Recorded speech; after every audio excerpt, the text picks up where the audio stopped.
RTVC Noticias, emisión central. Este programa es para toda la familia. No contiene escenas de sexo ni violencia. Los menores deben estar en compañía de los padres o un adulto responsable. Contiene sistema closed caption. Este programa fue financiado con recursos del Ministerio de las TIC. RTVC Noticias, emisión central.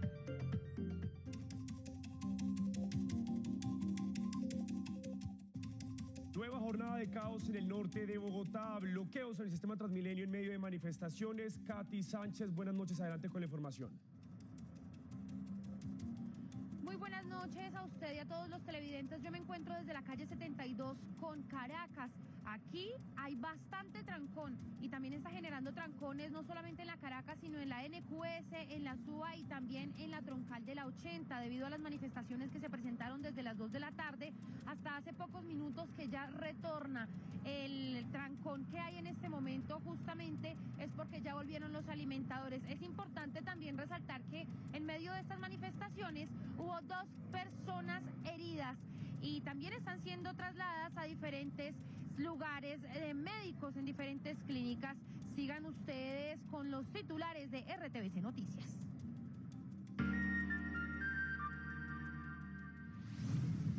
La selva amazónica, tema principal de la COP27. El presidente Gustavo Petro responsabilizó al narcotráfico como uno de sus principales depredadores. Información en directo desde Egipto, en minutos. Desde Egipto, el presidente Gustavo Petro explicó la estrategia ante las calamidades por las lluvias. El objetivo es evitar el hambre. El balance de las lluvias en Cartagena es trágico. 8.000 familias de 37 barrios están afectadas. Atlántico ya tiene 6.000 afectados. En todo el país hay 13 vías cerradas. Esperen el reporte con los periodistas de los medios públicos. Atención, Medicina Legal confirmó que a Juan Pablo González, presunto abusador de Hillary, murió a golpes cuando estaba detenido. Otra polémica judicial en Bogotá. Capturaron a una banda de 13 presuntos atracadores armados que operaban en Transmilenio. Un juez los dejó libres. El Ministerio de Defensa confirmó que 2 soldados fueron secuestrados en Arauca. Defensoría dice que van 47 casos en el departamento este año. En Buenaventura secuestraron a 4 personas. Le atribuyen el hecho a disidencias de las FARC. Corte autorizó extradición a Estados Unidos de un hombre señalado de un caso de robo con escopolamina. Las víctimas, 2 funcionarios de la embajada. Resultado histórico. Ecopetrol obtuvo más de 26 billones de pesos de ganancias entre enero y septiembre. Es el balance más alto en la historia de la compañía. La Aerocivil no autorizó la fusión de Avianca y Viva porque hay riesgos para el mercado y la competencia. Así serán los vagones del metro de Bogotá. Caben 300 personas. Alcaldesa ratifica que el proyecto no tiene reversa.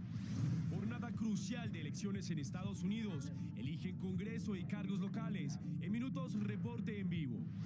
En deportes estamos a 12 días del Mundial. Intensa polémica porque organizadores locales dicen que la homosexualidad es un delito. Expresidente de la FIFA, Joseph Blatter, dice que fue un error asignarle la sede a Qatar. Y en la Liga Colombiana inicia la segunda fecha para la búsqueda de la estrella de Navidad. Les contamos quién picó en punta. Información de servicio. El ICETEX anuncia créditos sin intereses para universitarios. Les explicamos las condiciones. Esperen oportunidades. 6.500 colombianos de etnias indígenas podrán condonar su deuda con el ICETEX.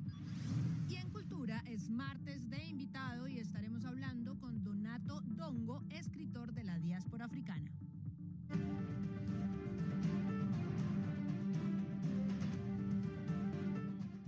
Buenas noches. Continúa la reunión ambiental más importante del mundo, la Conferencia de las Partes, que este año se desarrolla en Sharm el Sheikh, en Egipto.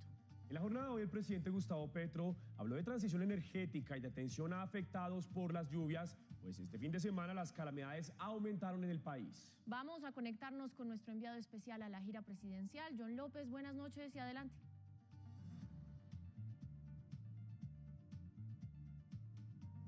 Hola compañeros, muy buenas noches. Pues la de hoy fue una agenda muy nutrida la que tuvo el presidente Gustavo Petro en este segundo día de la cumbre COP27 aquí en Sharm el Sheikh en Egipto, donde se habla acerca del cambio climático, pero en el caso de Colombia, sobre cómo salvar a la selva amazónica. Pues horas después de que el presidente Gustavo Petro presentara su decálogo para salvar la selva, se reunió nuevamente con el presidente Nicolás Maduro, el presidente de Venezuela. Allí hablaron sobre cómo reactivar este tratado que busca salvar a la selva amazónica y del que también tendrían que hacer parte Ecuador, Bolivia y, por supuesto, Brasil, cuando se está a la espera de la posesión del presidente Luis Ignacio Lula da Silva. El presidente Gustavo Petro también tuvo una reunión muy importante en materia de drogas, sobre todo también se reunió al final del día y tuvo un foro con los indígenas, donde habló acerca de la importancia de estas poblaciones, no solo en el territorio colombiano, sino en todos los países que convergen con la selva amazónica. Esto fue lo que dijo el presidente Gustavo Petro.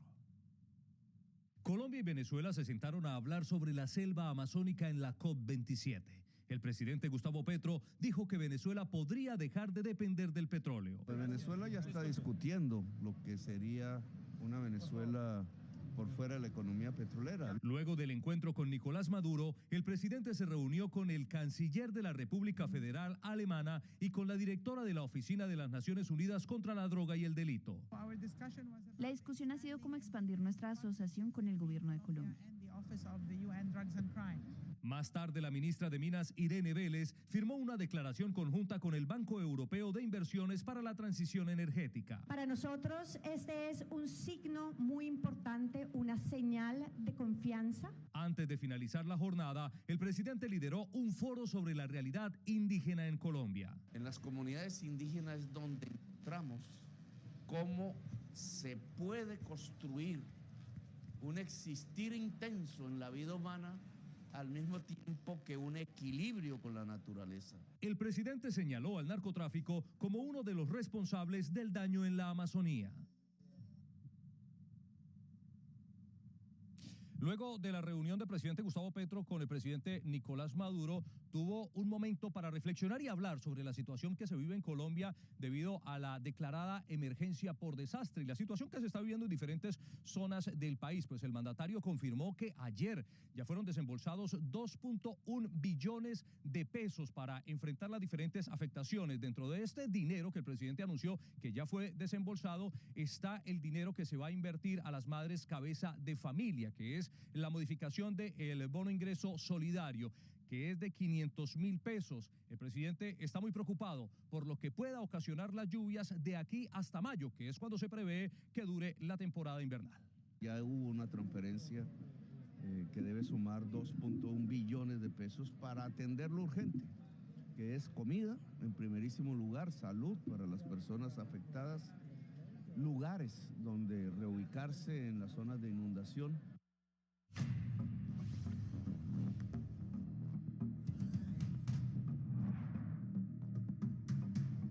Los estragos de las lluvias crecen en varias regiones del país. 8.000 cartageneros resultaron afectados por las inundaciones de las últimas horas. Las autoridades explicaron el plan de atención.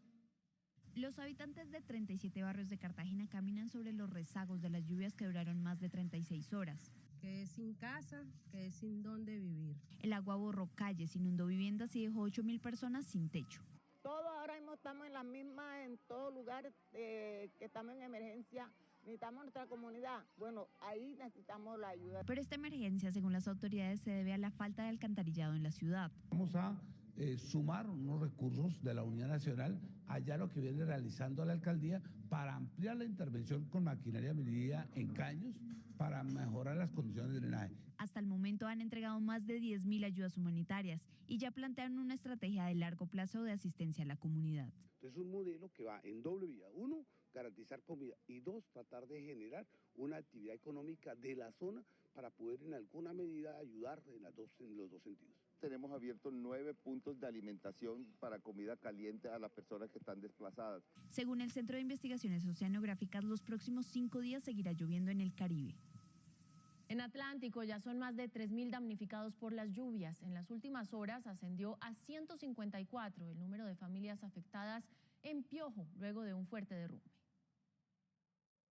Son 3.500 familias damnificadas en 6 municipios del Atlántico. La mayor afectación está en Piojó, donde más de 70 casas se desplomaron. Hay cerca de 500 afectados.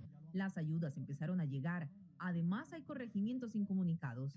En este momento presentamos un cierre total en la vía que comunica el corregimiento de Villarrosa con el municipio de Repelón. En Sabana Larga, el nivel del embalse del Guájaro casi alcanza los 9 metros. El agua sobrepasó el muro de contención. Hemos decidido aperturar nuevamente el sistema de compuertas de Villarrosa. Vamos a abrir 3 estructuras de estas compuertas para drenar un poco el embalse del Guájaro y sacar esta agua de manera controlada hacia el canal del dique, y esta agua, por supuesto, vaya posteriormente al Mar Caribe. Luruaco, Malambo y Juan de Acosta también sufren los estragos de la ola de lluvias.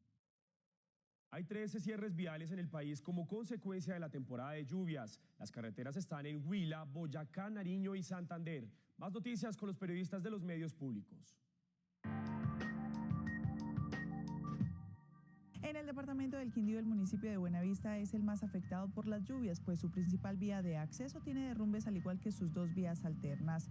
Entre tanto, algunos alcaldes del Quindío y del Valle hicieron un llamado al gobierno nacional para que intervenga el puente Barragán que comunica a ambos departamentos. En Valledupar fue declarada la calamidad pública para atender a más de 200 familias que resultaron damnificadas por las inundaciones de los ríos Seco y Vadillo, en los corregimientos de Vadillo, La Vega, Guacochito, Guacoche y Las Raíces. Tras la instalación del puesto de mando unificado en el municipio de Dagua, se toma la decisión de máximo 25 días habilitar un carril en el tramo afectado en el kilómetro 59 para facilitar la movilidad. 120 familias serán reubicadas. Por otro lado, organismos de socorro atienden la emergencia por las lluvias en municipios como Tuluá, Sevilla, Caicedonia y Bolívar.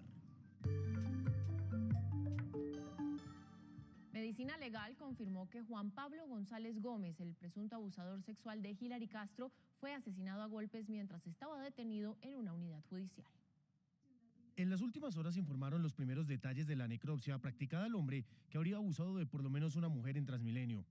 El dictamen de medicina legal del señor Juan Pablo González hace una lista de múltiples heridas, lo que indicaría que se trató de un homicidio. Juan Pablo González había sido detenido el pasado sábado y después de ser judicializado fue recluido en las celdas de la URI de Puente Aranda, lugar en donde horas después lo encontraron muerto. Ha debido tener la posibilidad de comparecer a un juicio en el que se esgrimieran las pruebas contra él y de ser hallado culpable de pagar la pena que la ley establece. Además ordenaron una investigación que vincula a uniformados de la policía. Si hay responsabilidad de otras personas detenidas, que lo esclarezcan. Y si llegara a haber responsabilidad de alguna autoridad, también que lo esclarezcan. La Fiscalía le había imputado a González acceso carnal abusivo y hurto calificado y agravado. Y otra polémica judicial en Bogotá. Una juez de control de garantías dejó libres a 13 personas acusadas de robar a mano armada en Transmilenio. La alcaldesa Claudia López comentó sobre el caso. Estas imágenes hacen parte de la investigación de la policía, que después de recibir varias denuncias de víctimas de atraco, logró identificar uno a uno a los 7 hombres y 6 mujeres que con arma de fuego y cuchillos despojaron de sus objetos de valor a los usuarios de Transmilenio. Allí se presenta una víctima, la cual presenta una lesión por arma de fuego contundente en la cabeza, señala a uno de sus victimarios. Con todos los elementos probatorios, denuncias y demás, un fiscal pide cárcel para los 13 capturados de nacionalidad venezolana, pero una juez decide dejarlos en libertad. Lamentamos que el sistema penal no sea suficientemente eficaz y eficiente atendiendo las demandas de los ciudadanos. La alcaldesa Claudia López trinó. 13 atracadores capturados por la policía de Bogotá con armas blancas y de fuego en flagrancia tras haber robado y herido a las víctimas con celulares y otras pertenencias robadas en Transmilenio. El fiscal pidió detención en cárcel, el juez de garantías la negó y los dejó en libertad. Las autoridades distritales aseguraron que 8 de cada 10 delincuentes capturados en Bogotá son dejados en libertad por los jueces.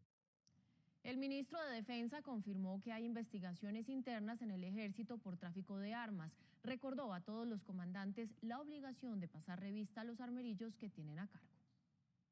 El caso más reciente es el del coronel Jorge Esteban Bautista, quien fue retirado del ejército luego de ser capturado el 23 de octubre en el aeropuerto El Dorado con un arsenal que traía de Miami para llevarlo a Cali. Ha dado razones que no son, a mi juicio, atendibles, como una labor de intermediación con amigos. Un juez lo dejó en libertad. El ministro confirmó que hay una red de tráfico de armas en la institución. Al parecer, las comercializan entre grupos armados ilegales. Con la venta de armas por parte de miembros y exmiembros del ejército. Hay investigaciones internas del ejército, investigaciones administrativas.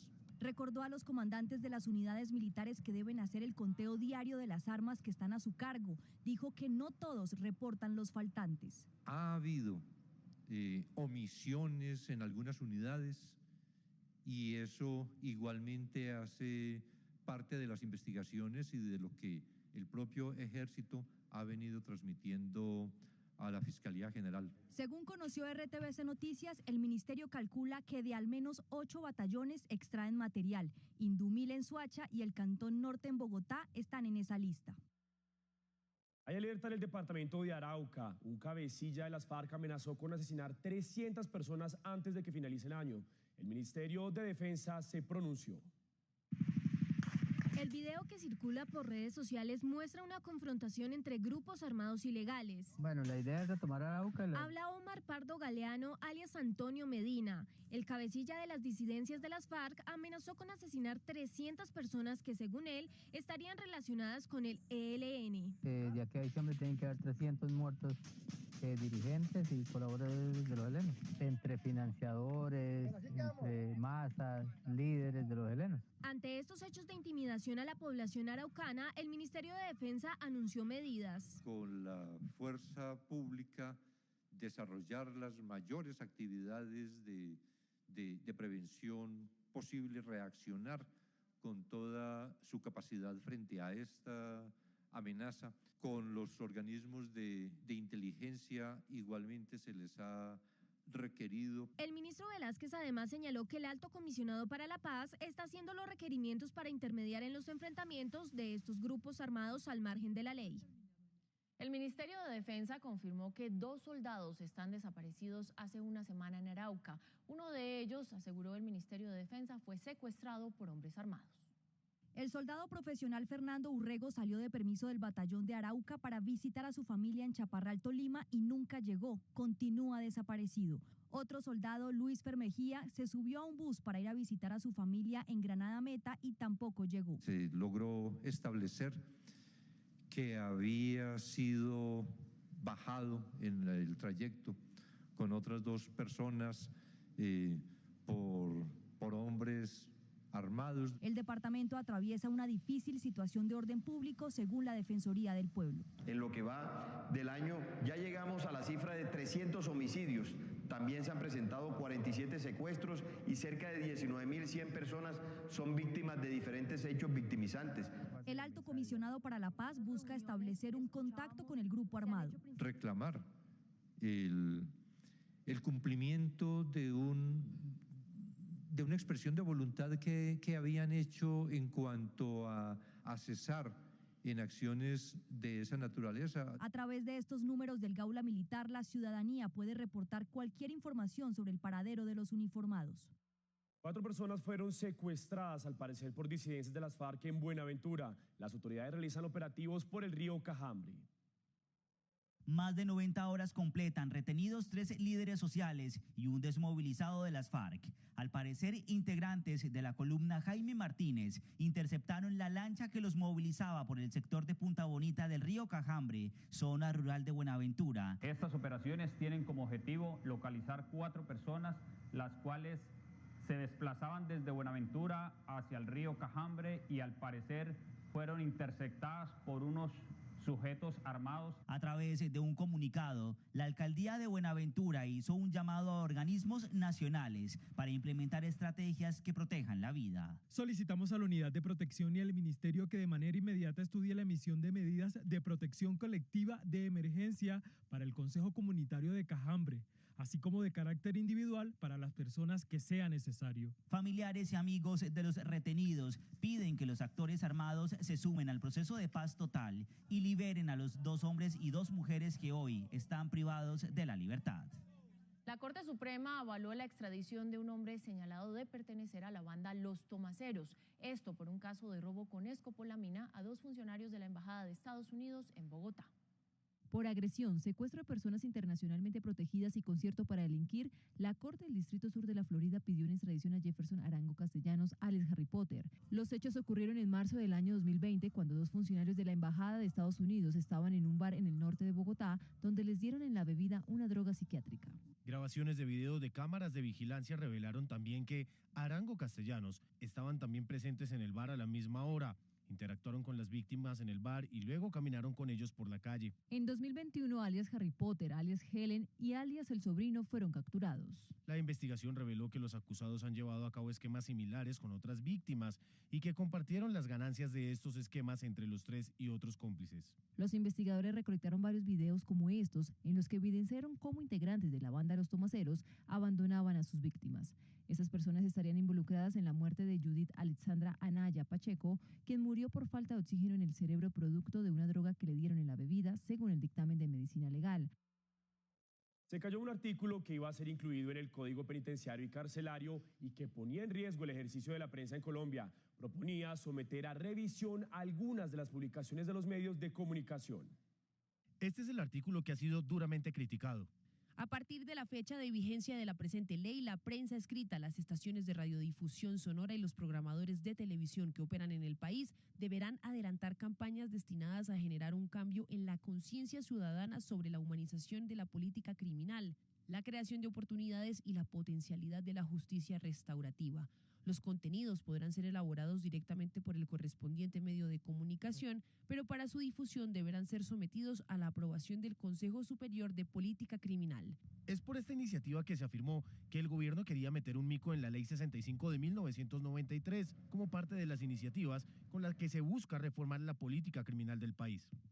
Se le proponía a los medios de comunicación que hicieran campañas para promover una visión humanista de la política penal y que esas campañas deberían contar con la aprobación del Consejo Nacional de Política Criminal. Tal iniciativa ha sido considerada por expertos como una herramienta de censura contra la prensa nacional.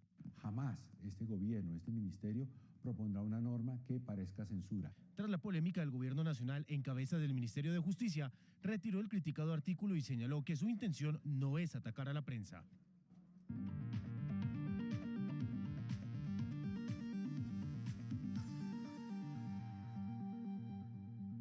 Atención, porque Ecopetrol informó que alcanzó las utilidades más grandes en su historia, cerca de 27 billones a corte de septiembre de este año.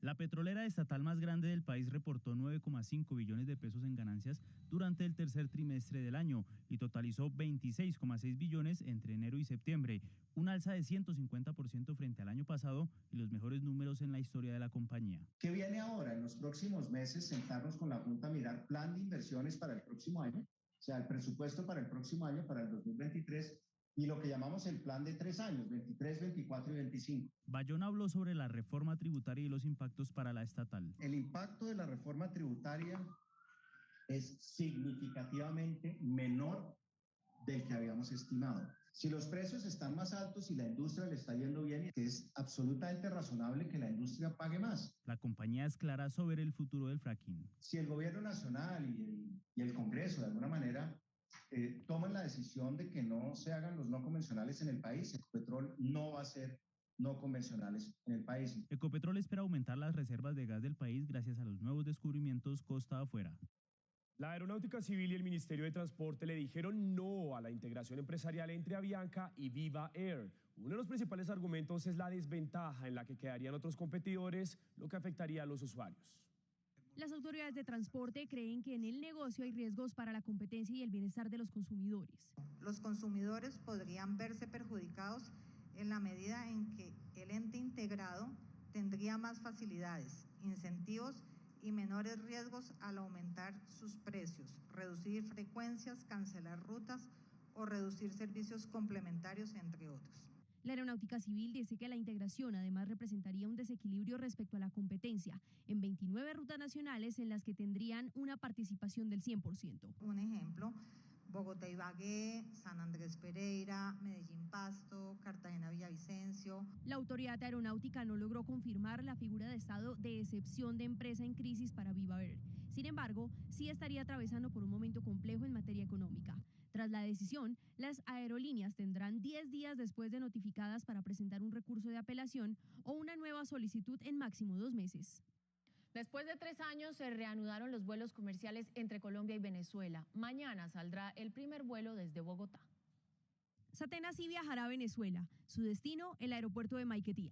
Es una aeronave que tiene capacidad suficiente para operar con 45 pasajeros el trayecto de 1 hora y 25 minutos hacia Maiquetía, Venezuela, y allá en Maiquetía, Venezuela, la aerolínea será abastecida de gasolina.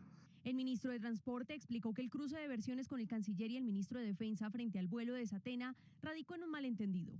Era entendiendo que la aerolínea o el avión iba a ir y volver con la misma gasolina. Nosotros precisamos que es perfectamente posible por la capacidad de ese avión de ir y tanquear en Maiquetía y regresar sin inconveniente. Será el primer vuelo internacional de Satena en una aeronave Embraer ERJ-145. Saliendo a las 7:50 de la mañana, llegamos a Maiquetía y a la hora siguiente regresamos. Otros destinos posibles tras esta reactivación serán Margarita, Valencia, Maracaibo en territorio venezolano y Barranquilla, Medellín y Cúcuta en Colombia. Las autoridades distritales presentaron el prototipo de los 180 vagones que tendrá la primera línea del metro para Bogotá. El 28 de febrero del próximo año estará abierta al público la denominada Aula Metro.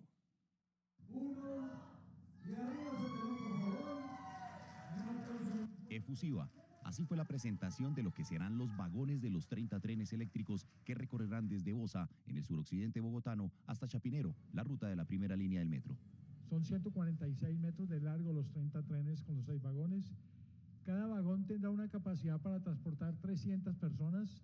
Aproximadamente el 10% de esas personas podrán ir sentadas. Andarán a unos 80 kilómetros por hora y su sistema contribuirá al medio ambiente.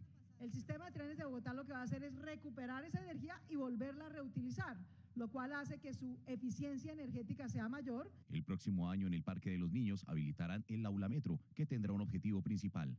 La cultura metro arranca a la par de la construcción del metro, porque ese arraigo, cariño, cuidado, apropiación es el que mejor nos cuida. La mandataria capitalina ratificó la fecha de la operatividad del nuevo sistema de transporte. En el 2028 estará en servicio nuestra primera línea del metro. Los gobiernos nacional y distrital están definiendo desde ya el trazado de la tercera línea del metro. Sigue la evaluación de riesgos en Hidroituango. La Contraloría advirtió que podría reabrir un proceso fiscal y respalda las garantías de seguridad solicitadas por EPM. Ismael Tobón, buenas noches. ¿Y a qué conclusiones llegó el PMU de hoy? Daniela, televidentes, muy buenas noches. Una de las conclusiones es el acompañamiento que hará la Procuraduría General de la Nación, pero también la Contraloría en el proceso de evacuación de las comunidades aguas abajo, especialmente del corregimiento de Puerto Valdivia. Mañana continuará este puesto de mando unificado en el municipio de Valdivia para continuar con el proceso de análisis de los informes de riesgos que EPM debe entregar al gobierno nacional. Precisamente el gobernador de Antioquia, Aníbal Gaviria, ha solicitado que se realice el próximo viernes un puesto de mando unificado departamental precisamente para unificar la información y haya claridad con las comunidades aguas abajo. El ente de control insiste que para poner en marcha Hidroituango se debe estar garantizada la seguridad de las comunidades aguas abajo de la presa. Esto tiene que hacerse una vez después de que se haya surtido absolutamente todos los procedimientos y protocolos. El alcalde y presidente de la Junta Directiva de EPM ratificaron que evacuarán por prevención como lo indicó el gobierno. Sea una evacuación digna, sea una evacuación segura, sea una evacuación anunciada con tiempo. Es decir, no se preocupe gente de Puerto Valdivia que no vamos a salir mañana a decirles tienen que salir ya, no, lo vamos a hacer con ustedes, lo vamos a hacer con toda la responsabilidad necesaria. EPM espera que esta evacuación no sea mayor a mediodía cuando enciendan cada turbina. 6 heridos y una persona muerta dejó un ataque de sicarios en Puerto Berrío, Antioquia. Al parecer, todo sería resultado de una retaliación por microtráfico. Más noticias de las regiones en el siguiente panorama. En el Meta, desde este fin de semana y hasta un nuevo aviso, el Invías habilitó la vía antigua Bogotá-Villavicencio desde el kilómetro 80 hasta el 94 para automóviles, motocicletas, camperos y vehículos escolares pequeños en el horario de 4 de la mañana a 8 de la noche. En enfrentamientos con uniformados del ESMAD terminó un intento de justicia por mano propia de la comunidad contra un hombre acusado supuestamente de abusar sexualmente a una niña de 11 años de edad en una unidad residencial del municipio de Bello. El hombre fue dejado a disposición de la Fiscalía. Directivas del Hospital San Juan Bautista de Chaparral, Tolima, manifestaron su preocupación por la deuda de más de 7.400 millones de pesos que aún la deudan las EPS Medimas y Ecosos al centro asistencial. Además de estas deudas, se suman que otras EPS actualmente solo están pagando un 20% de lo que el centro asistencial les factura. El Pacto Histórico convocó manifestaciones y concentraciones para celebrar 100 días del gobierno del presidente Gustavo Petro. Hemos conseguido grandes logros para el país. Por ejemplo, la ley de paz total, por ejemplo, la reforma tributaria donde se van a conseguir los ingresos para la política social, la aprobación del acuerdo de Escazú, y son victorias que tenemos que reivindicar y por eso invitamos a los colombianos a que el próximo 15 de noviembre salgan a las calles, salgan a apoyar al presidente Gustavo Petro, salgan a apoyar las grandes reformas y salgan a apoyar la nueva propuesta de país del Pacto Histórico.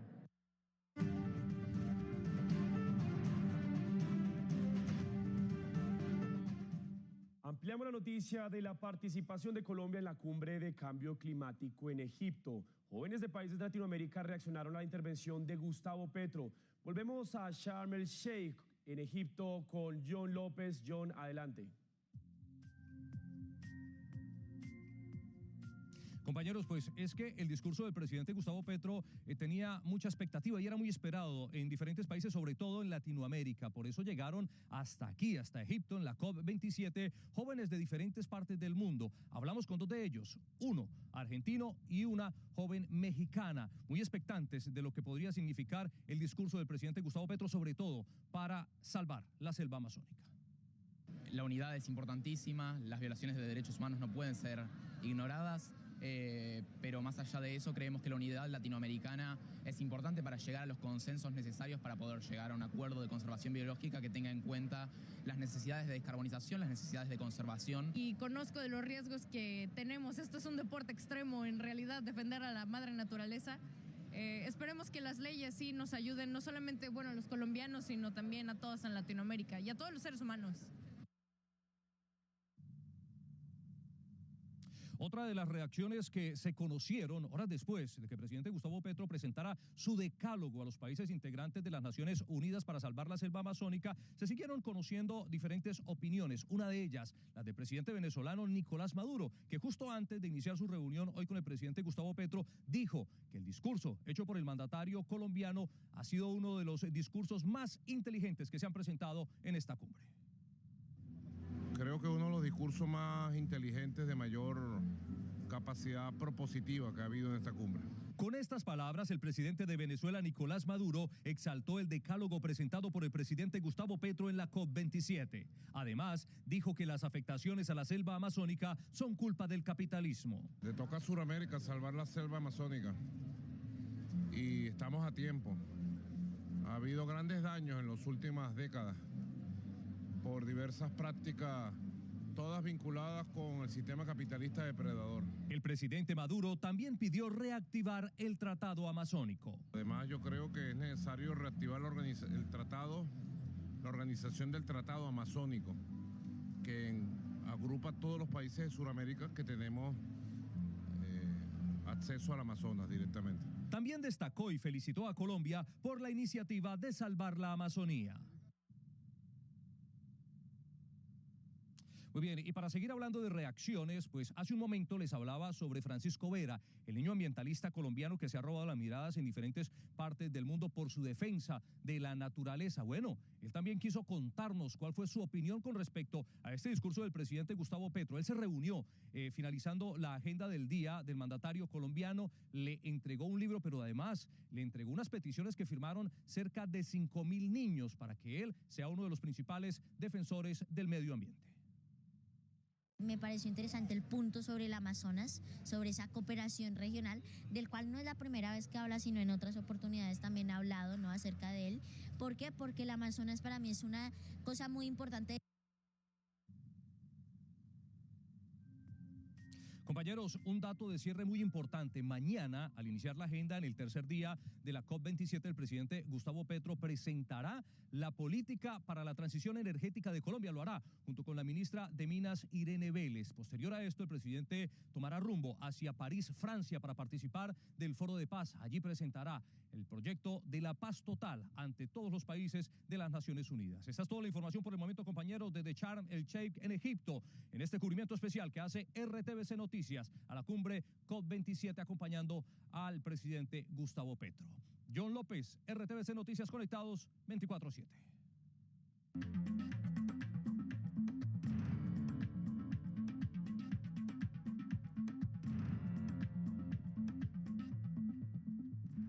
Hablamos de las elecciones legislativas de medio término en Estados Unidos, decisivas para la presidencia del demócrata Joe Biden y las ambiciones del republicano Donald Trump, que podría volver a la contienda por la Casa Blanca. Vamos ahora a Washington con Carolina Valladares de La Voz de América. Carolina, balance de la jornada, adelante. Hola, ¿qué tal? Buenas noches. Aquí en Washington, D.C. cerraron los colegios electorales en toda la costa este de los Estados Unidos. Incluye la mayor parte de la población del país en esta franja horaria, estados como Nueva York, Pensilvania, Virginia del Norte, Maryland y, por supuesto, en la capital de los Estados Unidos. Bueno, ha sido aquí al menos una jornada tranquila. Nosotros estamos en el Senado de los Estados Unidos, aquí la ven, la rotonda Russell, pero no hay políticos activos porque están todos en sus estados, en sus distritos. Representantes y senadores están en sus lugares donde deben obtener esos ansiados votos para erigirse con un asiento aquí. Recordemos que hasta la fecha, hasta ayer, votaron 45 millones de personas. Es la cifra más actualizada que hemos tenido hace apenas menos de una hora de cuántos votantes votaron hasta ayer. Comparado con 2018, es una cifra mucho más elevada. Eso indica que cada vez más personas, desde la pandemia, pues les da por adelantarse, evitar conglomeraciones y depositar ese voto ya sea por correo o en las urnas que hay a pie de calle. También comentarles que bueno, estamos a la espera de los resultados. Sobre la medianoche conoceremos cuáles son estos resultados. Esperemos los estados y en los distritos donde haya márgenes amplios, pero es posible que en lugares como Pennsylvania o Georgia se pueda tardar más horas, incluso días, para obtener esos resultados, porque se espera que los márgenes sean mucho más estrechos. ¿Qué más contarles? Bueno, pues que dependemos de estas elecciones que sepamos quién va a obtener esos 218 ansiados asientos en la Cámara Baja, que es a partir del número a partir del cual se obtiene la mayoría en esa Cámara Baja, que tiene 435 asientos representantes, y quién va a obtener la mayoría en la Cámara Alta del Senado. Recordemos que ambas cámaras están siendo defendidas por el Partido Demócrata, el partido del presidente Joe Biden. Tendremos que ver qué hacen los republicanos, si consiguen quedarse con alguna de las dos, o ninguna, o con ambas. Este es el informe desde aquí.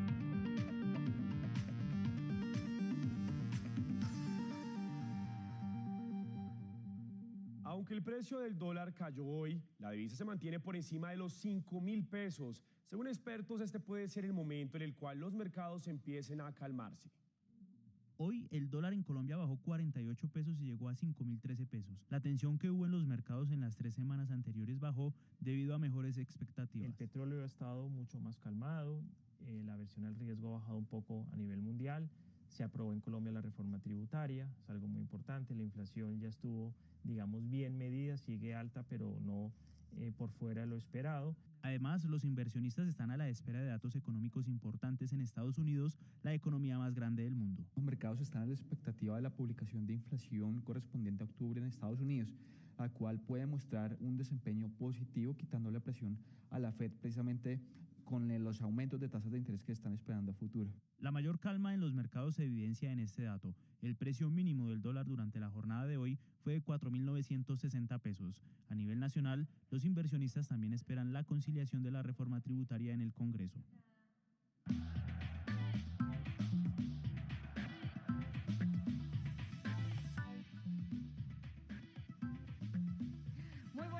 Bienvenidos a la información deportiva. Qué alegría saludarlos, sobre todo cuando ya estamos en conteo regresivo, porque estamos a 12 días de que comience el Mundial de Qatar y donde aparecen un montón de polémicas por situaciones homofóbicas, también por lo que dijo Joseph Blatter, por lo que sucedió con Byron Castillo, el futbolista ecuatoriano que sí presentó documentación falsa, pero que igual su selección estaría presente en este mundial. Vamos a hacer un repaso de todo lo que ha sucedido alrededor de este mundial, en donde también se han presentado lesiones de jugadores importantes de cara a este certamen mundial. Hablemos de los homosexuales. Todo el mundo aceptará que vengan, pero tendrán que someterse a nuestras reglas. Someterse implica ser juzgado y ser catalogado con un daño mental. Eso fue lo que expresó el embajador del Mundial y exfutbolista catarí Khalid Salam, una frase que ha golpeado a la comunidad LGTBIQ+ del mundo, quienes piden solidaridad y garantías para todos los fanáticos que viajen a disfrutar del evento más importante del fútbol. Escuchamos constantemente historias sobre abusos, torturas, secuestros estatales de personas queers de Qatar y la FIFA y el régimen permanecen en silencio. No tienen ninguna respuesta y tampoco un plan para proteger a nuestra comunidad. Las declaraciones tuvieron tanto impacto que la ministra del Interior y del Deporte alemana Nancy Faeser también se pronunciara. Por supuesto, los comentarios son horribles y esa es también la razón por la que estamos trabajando para mejorar las cosas en Qatar para el futuro. Pero no contentos con la polémica del entorno mundialista, ahora es con el fútbol incluido. El Tribunal Arbitral del Deporte falló en contra de Ecuador por el caso Byron Castillo. El TAS aseguró que la TRI usó documentación falsa y pese a ser encontrados culpables, la selección y el jugador estarán en el mundial. Eso sí, deberán pagar 100.000 francos suizos de multa y en las eliminatorias rumbo al Mundial de 2026 les serán descontados 3 puntos.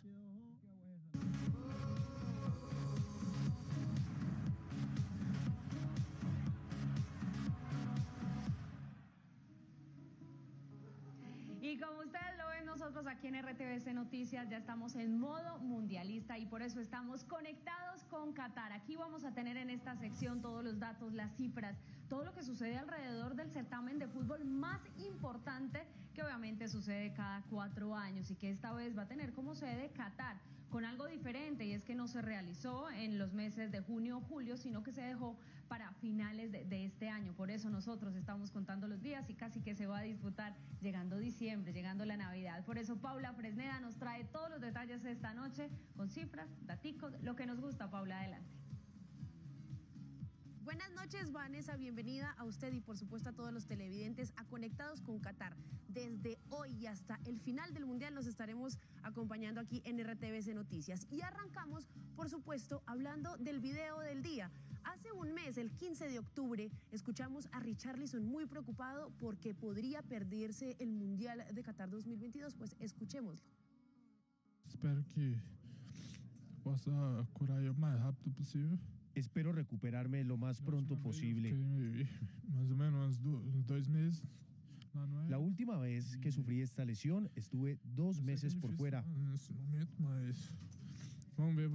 Es muy difícil hablar en este momento, pero es que hasta caminar me duele. Para andar dói.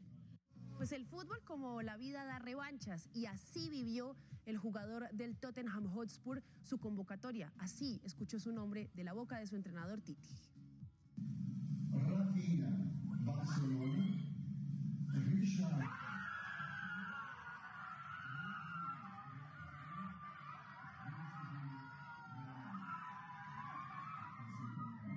Emocionante. Y de la imagen del día pasamos ahora a la frase del día. Una frase un poco polémica, pero nada sorpresiva de parte de Joseph Blatter, el expresidente de la FIFA. La elección de Qatar fue un error y asumo mi responsabilidad. Es un país pequeño. El fútbol y los mundiales son para países grandes. Y acá en RTVC Noticias también tenemos un espacio para los hinchas. Saben ustedes que hay una canción bastante pegadiza en el mundo de la música que se llama Quédate, del DJ Bizarrap. Pues los argentinos le cambiaron la letra y escuchen ustedes cómo le cantan a Lionel Messi.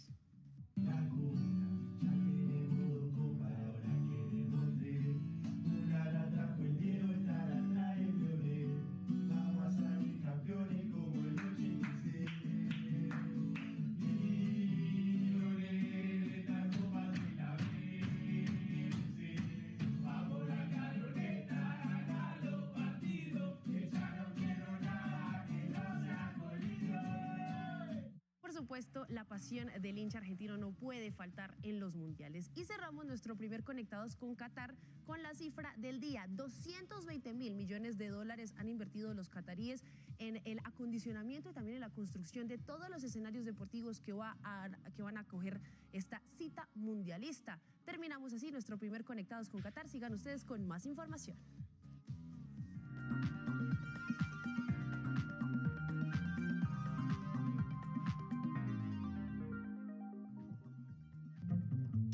Orgullo nacional, un público que siente, que aprende lo que vive, que le da... Between es un cuarteto bogotano familiar.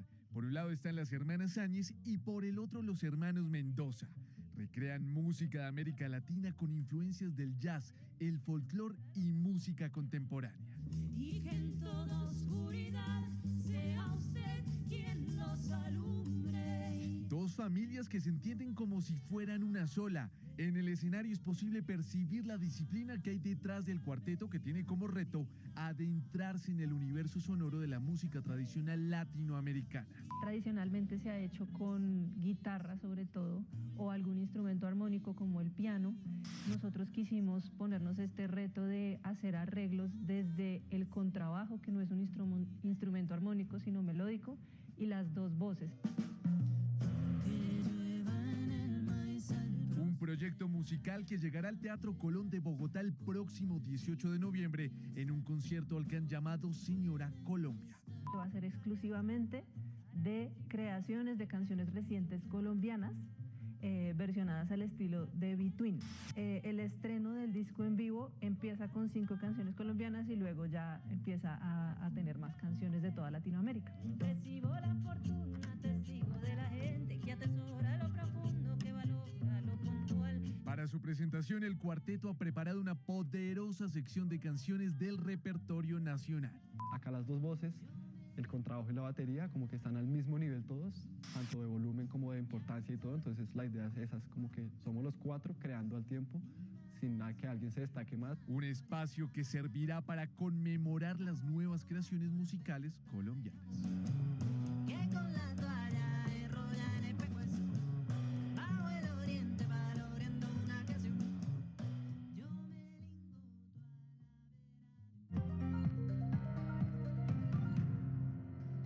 A menos 19% cayó la confianza de los consumidores colombianos durante octubre de este año. Hubo menor disposición a comprar vivienda, bienes y vehículos. 55.239 motocicletas nuevas fueron vendidas en octubre de este año, una caída anual de 9% debido, según la ANDI, a los problemas con la expedición del SOAT.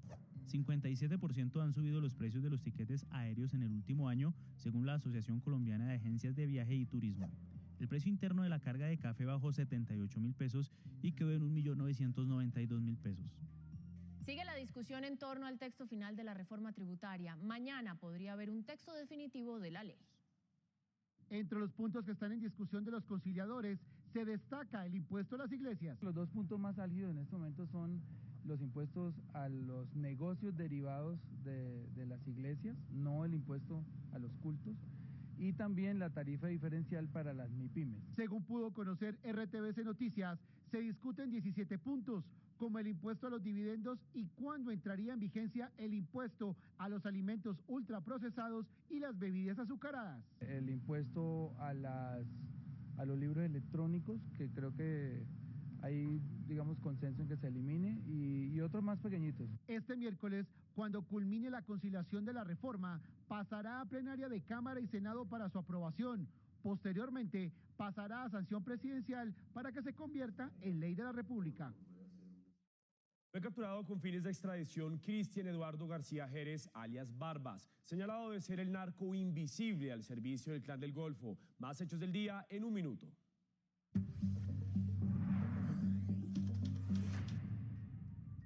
La Corte Suprema de Justicia condenó a 5 años y 6 meses de cárcel a la excongresista Aida Merlano por violación de topes electorales. El alto tribunal pidió la captura inmediata y la extradición de la excongresista, quien se encuentra prófuga de la justicia. Iván Márquez se mantendrá fuera de la JEP y en el futuro deberá evaluar si abren otras posibilidades procesales. Así lo confirmó el magistrado Roberto Vidal, presidente de la JEP. Iván Márquez fue expulsado del órgano especial de paz cuando decidieron volver a las armas. La unidad de búsqueda intervendrá en La Escombrera para esclarecer la verdad sobre la desaparición de personas en la Comuna 13 de Medellín en medio del conflicto entre 2001 y 2004 en el marco de la Operación Orión. La Procuraduría solicitó al Gobierno Nacional que fortalezca el proceso de adjudicación de tierras a campesinos establecidos en el Acuerdo de Paz. Hasta el momento el avance es del 16%, es decir, han entregado 485.349 hectáreas de 3 millones de hectáreas. El ejército habilitó la vía Corocoro-Cravo Norte en Arauca luego de que las disidencias de las FARC obligaron al conductor de un tractocamión a atravesarlo para así impedir el paso en la vía. A propósito del aniversario número 103 de la Fuerza Aérea Colombiana, les contamos la historia de la mujer coronel que dirige el equipo que construye el satélite 2 que será puesto en órbita a finales de este año. La coronel Sonia Rincón dirige desde Dinamarca en Europa un equipo de 9 oficiales encargados del diseño de la FACSAT-2, el segundo satélite en Colombia que ayudará a entregar información de la deforestación desde el espacio. Nos permitirá monitorear el territorio, captar imágenes, poder administrar el uso del suelo, el seguimiento y monitoreo de los gases efecto invernadero. Orgullosa, habla de lo que significa como mujer liderar este importante proyecto científico. Son muchos sentimientos. El primero es una gran responsabilidad porque represento a las cientos de mujeres líderes de su Fuerza Aérea Colombiana, quienes trabajamos día a día por construir un mejor país. El satélite llevará el nombre del Parque Nacional Chiribiquete y estará en órbita antes de finalizar el año.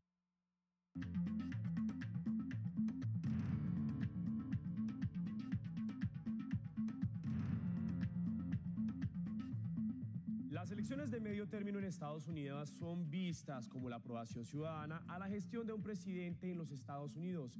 Los resultados definirán parte del camino a la Casa Blanca. La nación más poderosa del mundo se define hoy, un martes novembrino y sin duda el más determinante de su historia reciente. Porque en cada uno de estos cubículos, dispuestos a lo largo y ancho de los Estados Unidos, traza su destino legislativo. Seamos claros, esta elección no es un referéndum, es una elección entre dos visiones muy diferentes de Estados Unidos.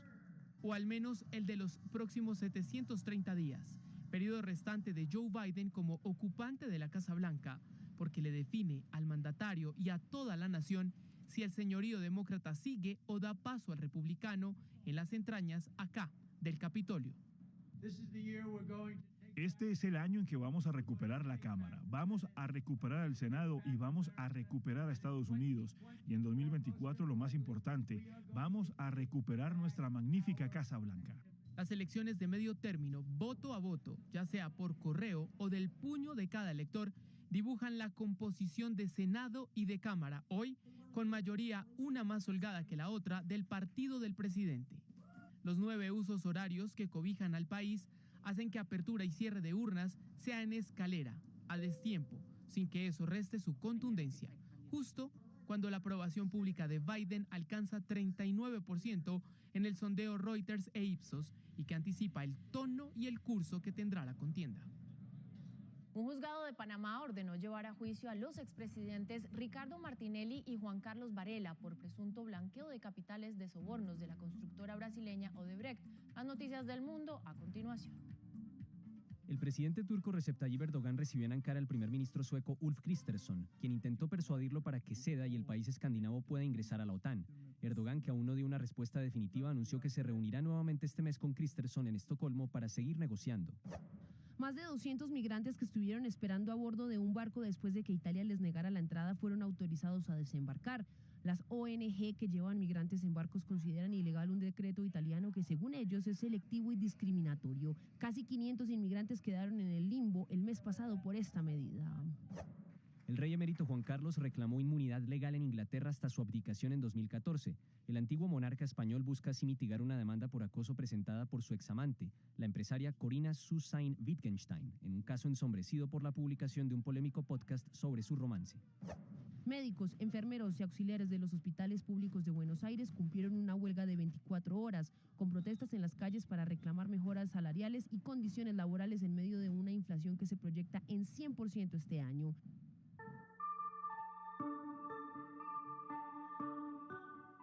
Llegamos a oportunidades y atentos porque 6.500 colombianos pertenecientes a poblaciones indígenas podrán acceder a la condonación de deudas con el ICETEX. Acá les contamos cómo pueden aprovechar. En oportunidades para condonar créditos educativos, vaya a la página www.icetex.gov.co. Seleccione la pestaña Prensa y de clic en Comunicados. Deslice hasta abajo en condonación del Fondo Álvaro Alcuecho fue en 2022. Lea con atención la descripción y requisitos como haber accedido al fondo entre 1996 y 2018, contar con el título académico del programa de pregrado o posgrado, haber realizado de manera satisfactoria el proyecto comunitario que benefició a su comunidad, entre otros. ¡Atentos! Deben hacer una carta solicitando la condonación, llevar una fotocopia del diploma y acta de grado del programa académico financiado. Tenga presente que los papeles los puede anexar a través del sistema de atención virtual del ICETEX. Y mucho ojo, tiene plazo de aplicar hasta el 31 de diciembre de 2022. Y muy importante, recuerda que si quiere seguir informado 24/7, nos encuentra en todas nuestras redes sociales como RTVC Noticias. Atentos a esta importante noticia. Mauricio Toro, director del ICETEX, anunció que a partir del próximo año los estudiantes de educación superior tendrán alivios en el pago de sus intereses. Veamos de qué se trata. A partir del segundo semestre del 2023, el ICETEX ofrecerá créditos educativos con una tasa de interés del 0% para aquellos estudiantes que reciban nuevos desembolsos de su crédito y para los nuevos usuarios. El ICETEX no volverá a cobrar tasas de interés en sus créditos a partir del año entrante, pero adicional, jamás volveremos a capitalizar intereses. ¿Cómo funcionará el alivio? Los beneficiarios del crédito a largo plazo solo pagarán el índice de precio al consumidor. Para los que tengan un crédito a mediano o corto plazo, la institución de educación superior asumirá el pago de los puntos adicionales al IPC de su crédito. Hoy tenemos tasas de interés que van el IPC más el 6, más el 7, más el 9, más el 12%. Pero gracias a este artículo en la reforma tributaria, hoy el ICETEX no cobrará sino el IPC y a una tasa del 0%. Con la medida se beneficiará más de 110.000 usuarios que no cuentan con ningún tipo de subsidio.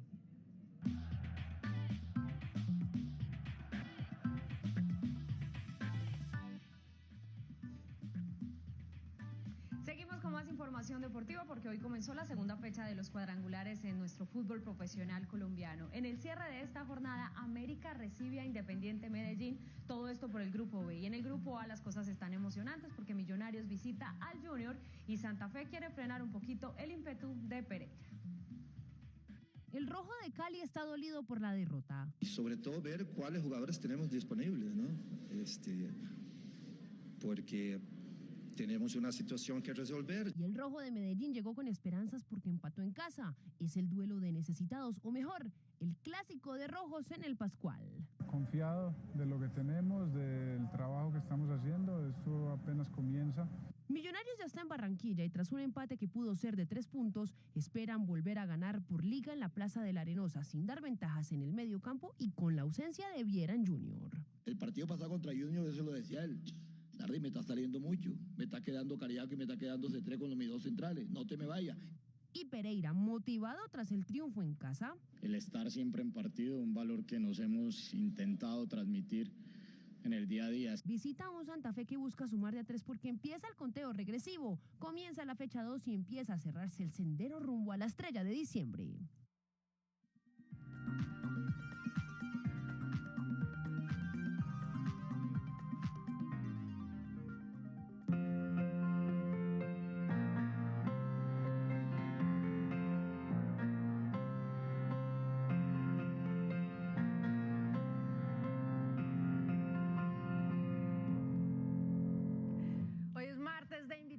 Los saludo con esto que seguramente no les suena mucho, pero se llama Pata Pata y es de Miriam Makeba, es una de las artistas africanas más conocidas en Occidente y la traigo hoy porque mi invitado es escritor de Guinea Ecuatorial. Les estoy hablando de Donato Dongo, que es autor de este libro que se llama Historia y Tragedia. ¿Es verdad que usted todavía viaja con su pasaporte de refugiado?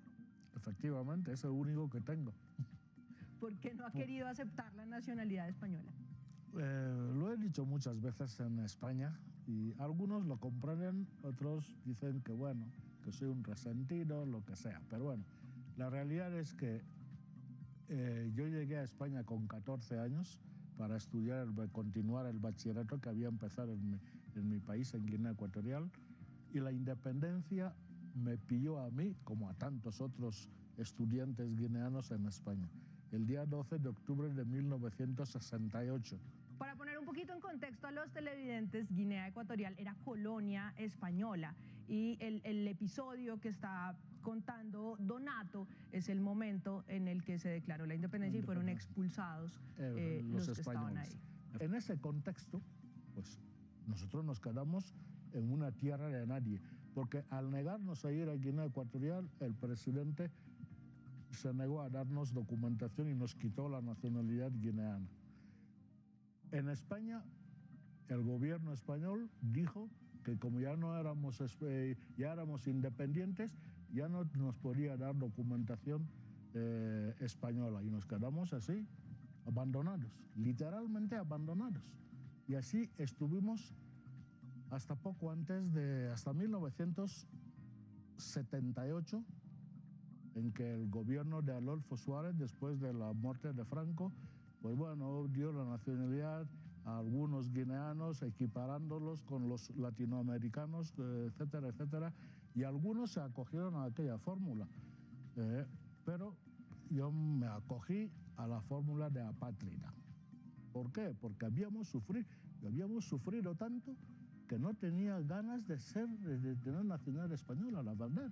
Cuando cambió la situación, fui a la embajada de mi país en Madrid, que la había y la sigue habiendo, me dieron mi pasaporte guineano y con él funcioné hasta 1995, en que el gobierno actual de Teodoro Obiang se negó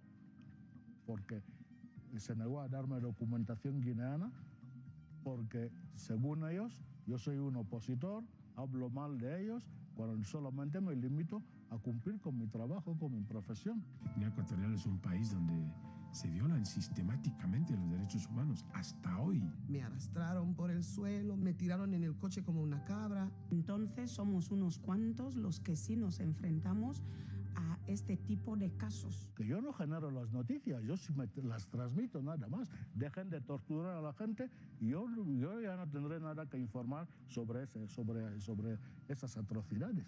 El libro se llama Historia y Tragedia de Guinea Ecuatorial. ¿Usted diría que Obiang es una de las tragedias de Guinea Ecuatorial? Evidentemente, Obiang es la tragedia de Guinea Ecuatorial.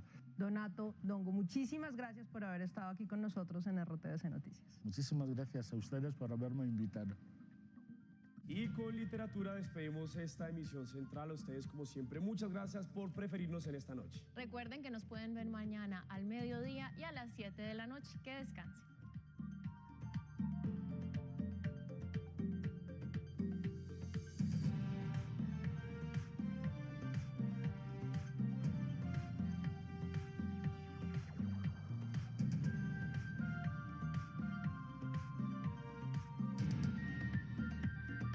RTVC Noticias, emisión central.